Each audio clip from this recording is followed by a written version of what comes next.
Hey guys, how's it going and welcome back. So review time for the Yamaha MG10XU 10 channel mixing board, mixing console, mixing desk, whatever you want to call the thing, right?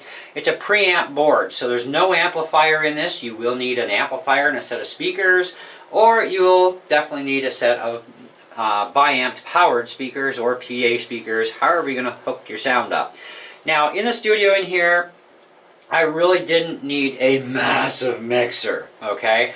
And I did develop some issues, so it went in for repair, and then I decided, you know what? I just need something that's just going to work, and I want certain effects. So I saw this one on the rack, and I saw, ooh, it's got the radio voice of an after that. It's got pitch change of an after that too, and it already had all the rest of them. And so anyways, it also has one called Symphonic, which I'm not quite sure how that really deals with in the end, but we're going to try things out. So anyway, I got this at Long & McQuaid in North Bay, Ontario, so I'm Canadian, so go up to their website. I'll have the link for this in the video description below, so if you're looking at this mixer or you want to look at other Yamaha mixers or, you know, Mackeys or Yorkvilles or Soundcraft or whatever, okay? You just click the link for this one and get to their website. Anyhow, so we've got 10 channels, right? So we've got our first 4 channels here are all your regular mono channels for mic inputs. Now they can be XLR, they can be TRS, they can be tip sleeve. Doesn't necessarily have to be a microphone either, okay? Does have phantom power for the microphones that require phantom power. You have gain controls for each of your mic channels, dB cut pads, as well as high-pass filters. Comes in real handy, okay? Vocalists, a lot of them do need that high-pass filter applied. And some devices will require that you put the 26 dB cut pad on so that you can cut that signal back. Because some things like a piano, for example, could have a very high output, or if it's a variable output piano, they crank it up too much on stage, it is going to pin the crap out of your board, distort everything right to the nines. So you're going to want to activate the pad, and then you'll actually have control over your gain, and then you can control things in the house better, hopefully. Of course, the louder it gets on stage with musicians, the more you're going to have no control over your house. So you need to get control over your musicians, that's for sure. So we've also got 5, 6, 7, 8, 9, and 10. These are stereo channels. Now 9 and 10 channel area here, it actually has a line input that will go mono. So basically you get 5 mono access, or in this case you'll get 4 mains, 1 optional for mono left and right, which in this case is my Beat Buddy pedal, or I could go stereo, but even in mono I can still balance it left and right channeling and kind of do crossfading that way. These 2 stereo channels, 7, 8, and 5 and 6, they are full out stereo channels. If all you plug in is one thing, you're only going to get that one thing on one side, whether it be left or right. Now you have optional inputs as well here on 7, 8, 5, and 6, or 5, 6, 7, 8. RCA connections. This could be for inputting a cable which is RCA left and right to 1/8" stereo headphone jack, okay, so that you could hook in your iPod or your iPad or whatever and play music through that way. There's more than one way to connect things. You can also, you've also got a 2-way in and out USB bus on this thing, which goes between USB and line, and it's 24-bit audio that gets pushed out of this, which is really nice. 24 digital effects in total. To set an effect, just go to whichever one you want. It's flashing. Push here. If you don't push to lock it in, it's just going to go back to the last thing it was on, okay? So we're going to go over to my favorite pitch control first, because I love this voice. It's really cool. And so I'm going to turn on my headset now, so now you're going to hear some audio coming through. And we're going to crank the return up, we're going to crank the perimeter up to the top, and we're going to also crank our effects right to the hilt.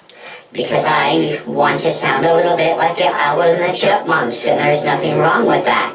But I can also change my own voice, so if I want to sound a little more girly, I can. Or if I want to sound a little almost deeper, I kind of can too, but I can still change my voice in many different ways by just adjusting the perimeter area as well. How much of the effect actually goes through depends on where this sits. It's still going to give you that that Alvin and the Chipmunky, or you can turn it right down to nothing and get a lower voice. The effects return also will boost the volume levels up a little bit too. So now we kind of have that Barry White thing going on. So if you're not a bass singer, for example, and you want to become one, you can just turn this feature on with the settings I just did, which is minimum here, max here, and you can max, but you can also bring the FX back a bit more, and you can clean it up a little more, type of thing. And if you needed to add, even more output through, you could do that. But otherwise, yeah, let it rip to the hilt. And then if you want to start singing as a bass singer, you could actually do that. Or if you want to do a really crazy audio track with Alvin and the Chipmunks, you can do that. Or you can just pull it back a little bit more so that it's almost sounding like your voice. Maybe a little bit different, but yeah, I don't know where it really goes, so there you go. Anyways, so this is kind of a really fun feature. The next one here is called Radio Voice. Number 22. This is number 22. This is kind of like talking on a CB radio in a sense, or through a megaphone, but they call this radio for the old-fashioned radio sound, if you remember that, if you're old enough to remember that stuff. Anyway, so you can also dial that back a bit, or you can dial it this way, or you can go really up and it'll feed back. So even with my levels down, I'm still like 5 feet from the speakers, and you get that feedback kind of sound going on too, which you can control by just lowering the volume output as well. So let's go to number 21. Now, number 21 is an auto wah, which is kind of really cool and fun to mess around with. Let's see, 19. Number 19 is called symphonic. Symphonic. I don't really, well, it does have kind of a different sound to it, but not a whole lot of useful sound, at least for me. They have drum ambience here, number 8. 1, 2. This is kind of funky. We can go this way, this way. Let's reduce the effect down. 1, 2, 1, 2, 3, 4, 1, 2. So let's try reverb stage 2. Stage 2 of reverb. This has got a lot of echo to it, but you can pull it back, and you can change your perimeter settings. You can add more here. Now, as you change your effects return, you'll notice it does boost the audio signal up a bit too for volume. But anyways, I prefer for my vocals, I leave it on number 1, which is Reverb Hall, and I have it set about here on the dial. Okay, so that would be basically your 1 o'clock position, and I usually have this here, and I have this here. So now I can turn the volume up a little bit so you hear a bit better. 1, 2, 1, 2, 3, 4.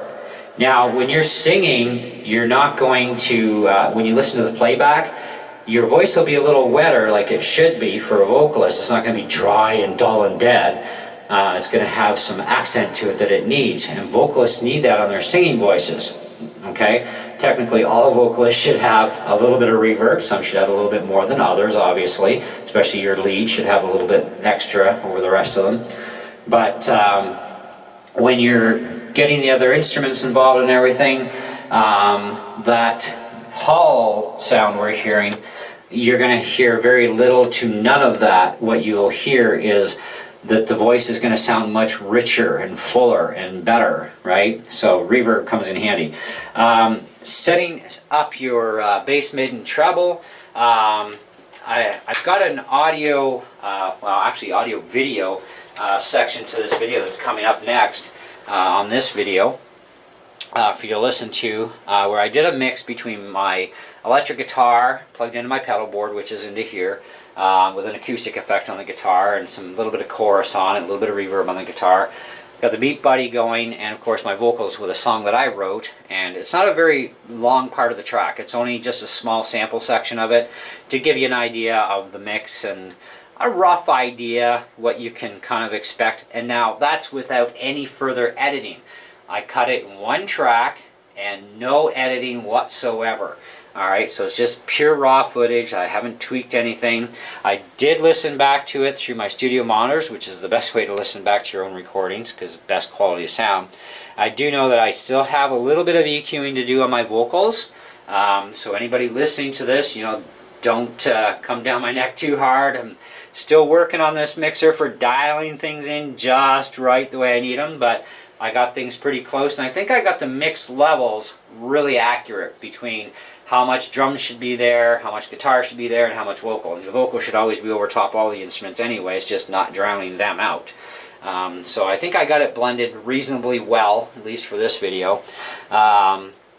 The balance controls are nice for left and right. They actually say balance for the stereos and pans for the mono channels, but it's still all balanced. It's still left and right, period.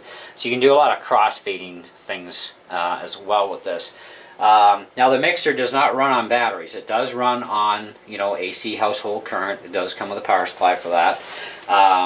But anyways, for anything else I might not have covered in the video, just go to the website, download the manual for this mixer, and you can read everything about the mixing board, all the main spec sheets and frequency ranges and all this other jibber jabber stuff that's in there, and you can really check it out and then decide, you know, hey, this might be something I could use. I think this would be great for people that are like me, that do their own in-house recording for music. Great for podcasters, especially YouTubers that do podcasting and whatnot. A board like this, even though it might be a little bit overkill in some aspects, but at least it's going to have some effects and stuff that you can have set up right now and put into your video right away and that sort of thing. You know, a lot of us have these USB boxes on our computers to take in our audio signal, whether it's a 24-bit signal or a 16-bit or whatever, and converts it to 24-bit audio, which is really nice. It's a nice conversion process. This is already a 24-bit mixer, and it's going into my Focusrite, which would still have it left as 24-bit in the end, right? 16-bit channel mixers get converted to 24-bit audio through USB interfaces that actually do that 24-bit conversion. So, but anyways, that's where we're at with this. You know, if you have phantom powered mics, you can actually activate that for phantom power. It won't affect mics that aren't phantom powered, okay? It's not going to hurt them or anything. And if you do need the phantom power, because let's say you got two mics that are on need phantom power, it's still running it through all the four channels, but because of the way regular mic systems are set up, it won't affect them. So it's not going to harm anything if it does go on, okay? And it does tell you it covers channels 1 to 4. Now, none of my stuff is phantom powered. I don't need it. And that little click you heard, that's activating the power system. And like I said, it's not hurting any of my non-phantom devices, okay? And none of my devices, in fact, are phantom required. So it's one feature I'll never use. As far as figuring out how to set your gains, you only have these peak indicators on your first 4 channels for your gains. Okay, so if they start flashing, keep doing your testing to control your gain until these do not come on. Okay, if they start peaking, a momentary spike here and there is not a bad thing. A constant peak that keeps coming back and back and back and back, that's bad. Now you're distorting. Okay, so you want to make sure that they stay off realistically. They don't come on. You know, because that's a big thing where it can wreck your recording if you're just peaking. I would have appreciated the AFL control so I could get a better indication here of what my actual levels are. But, I mean, they only can fit so much into a board, right? You know? But I think they could have taken these little bulbs out and just put a switch there, you know, and then away you go. But that's kind of just my opinion, right? I mean, it's an under $300 board, you know, and, you know, you're going to get what you get, right? And Yamaha is still really good stuff. So I have no qualms with it. I've had Yamaha boards before, and I've never had issues with them. They've all been great. And I'm sure this one will also be a great board as well. As far as the USB out on the board, yes, you can go USB out without having a USB interface. You can go USB out to your computer. However, I do not like the USB outputs on mixing consoles. They tend to not be able to put enough signal into the computer to give a proper waveform. So what happens is when you listen back to your recording, your speakers are cranked right up, and it's like, I can't really hear that. Well, this is why we have editing software, right? Well, of course, let's edit that and increase our waveform, increase our volume output, but it's only going to go to a certain point, and it's going to still be not good enough, or it's going to start to distort when you get your waveform up too large, because you still want to have that track. So if you did a comparison, for example, rip one of your own music CDs, like whatever groups you listen to, and listen to the volume level. Set your volume level, let's say at half, okay, on your computer playback through your speakers, and listen to the volume level, okay. Really pay attention to how loud that is at half blast. Then go and play back your audio file you just cut and listen back as well, right? And then that would give you an idea of how much you could grow that file. So if you played them back at both at the same time, which is kind of, some people say that's kind of stupid, but really if you're listening carefully enough, you can see where your levels match. And that would be where a studio recording should actually sit for proper playback on devices like computers, home stereo equipment, like car stereos.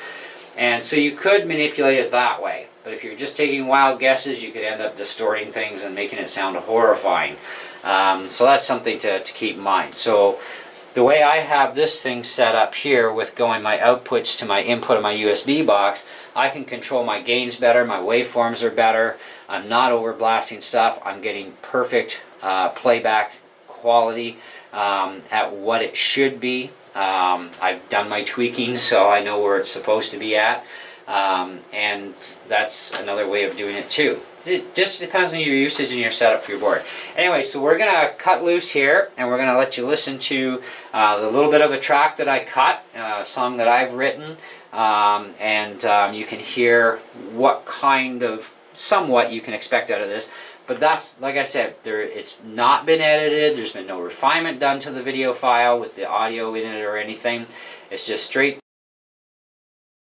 through, gives you a rough idea. I will have other videos coming up that'll be straight music only videos down the road. I have a collection of songs I've written that I'd like to get more of them up there and get really good recordings going as well. So I'll be tweaking this board even more and more until I get what I'm satisfied with for all my settings, for all that bass, mid, treble, and all that other jazz. And then eventually I'll be putting those up on YouTube as well for people to listen to who want to listen to that stuff. And anyways, then so after you're done listening, the video will flip back and we'll talk about the end results of this board and what I really think of it.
Okay guys, and we're back. Hopefully you enjoyed that little short bit of a track. and you can tell me what you think about it, and what you think about what you've heard on the board. In the meantime, I'm going to tell you what I think of everything. I think that it's probably, as far as a Yamaha mixer goes, as for what I've owned for Yamaha mixers, this is probably the best one out of any of them. The audio output, very nice and clean. You know, I like it. I like the onboard effects that are there. I got the effects I've been after, where before I had to buy like this, you know, almost a $2,000 pedal to get 3 effects. It's like stupid, right? You know, so I got the effects in here and they work really well for my satisfaction anyways. I think as far as compactness goes, it's great. I can mount it onto a mic stand, which in future I may just do that and get myself some more floor space back in here. Overall, I'm very happy with it. I think it was well worth the money spent, you know, for being brand new. You can find them used, and if you're a Canadian too and you deal with Long and McQuaid like I do, you could always ask them to search their database for any used ones kicking around if this is what you're interested in. You can save some money, you know, if you want to go the used route. And all their used equipment's, you know, usually never a problem. Anyways, as far as star rating goes, because I know a lot of you love that star rating stuff, I kind of do too, I must admit it. I'm going to actually put this at a solid, I'm going to say 4 out of 5 for this. I was a little disappointed with no pre-fade or after-fade listen switch, so I could set my meters here the way I'd want them. That was kind of a bit of a disappointment in the board. I mean, I knew that ahead of time, but I still think it's kind of a bit of a disappointment that they didn't do that, because they have the space. They could have just knocked out the LED bulb or just put a smaller switch on the side. So then you would have peak and the switch, so you could actually control it better from here, which is actually the best way to set things like 100%. And then this way you know that you're not going to clip, period. I do like the fact that there's no auxiliary channels on this thing, okay? I don't have a use for auxiliary, but you know, I can use the monitor out as my auxiliary, because whatever I set my mix for in here, because this is only for in here, it's kind of like the same thing as having auxiliary, but this is not just going to be my auxiliary for my in-ears, it's also going to be my master mix out into one track, which is really nice. So I've already got things the way I want it. I can also do one track at a time if I want to, and make it even more pro level if I want. You know, it's not a big issue, right? But anyhow, the onboard effects are really good quality, far superior to Yamaha's, you know, cheaper boards that were, well, that time they weren't so cheap, but they were 16-bit boards, and the effects were kind of, you know, but they're still not bad. I mean, the reverbs have always been good in Yamaha boards, but I like the fact that they've added in some extra effects now, and that they're all digital effects. That's really cool.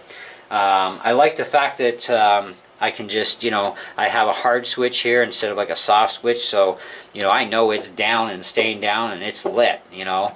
But I also have foot switch control, so I can actually override the switch, which is good. I do have a foot switch, I don't need it, so I'm not going to bother using that. I'll just, if I need it on, I turn it on. If I don't, I just leave it off. I like the monitor headphone switching system, so I can go between them. I still have 2 extra speaker outs, which is kind of nice. I can use them for whatever I want, kind of thing. The high pass filters are nice. The dB cut is really nice on it. So I'm kind of at that with, I also wish they would have put 2 more compressors on. You should have a compressor on every single mic channel, in my opinion. And they only put in 2. They could have taken the time, put this switch maybe somewhere over here, okay, and then put in 2 more compressors. That would have been really handy to have. Because I've even run compressors on instruments before, and it actually does help the sound of the instrument, depending on the instrument and what you're doing with it. The compressors don't work just for vocals. They actually do work on instruments as well. So I would have liked to see that. So that's kind of why the score is 4 out of 5 for me on this one. But overall, I'm happy with it. I'm going to be keeping this, I'm sure, for quite a long time.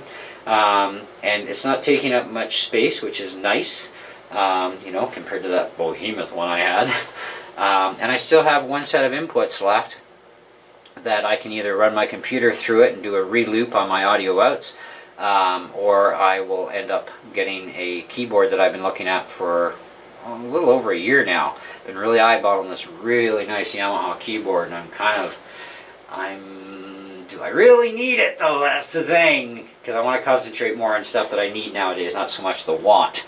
It's got to be a want and a need now for me to buy any more gear, and that's sometimes hard for me because there's so many cool choices of stuff.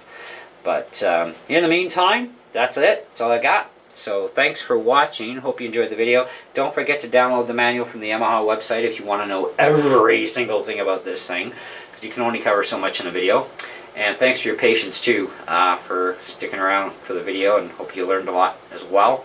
And catch you on the next one. See ya.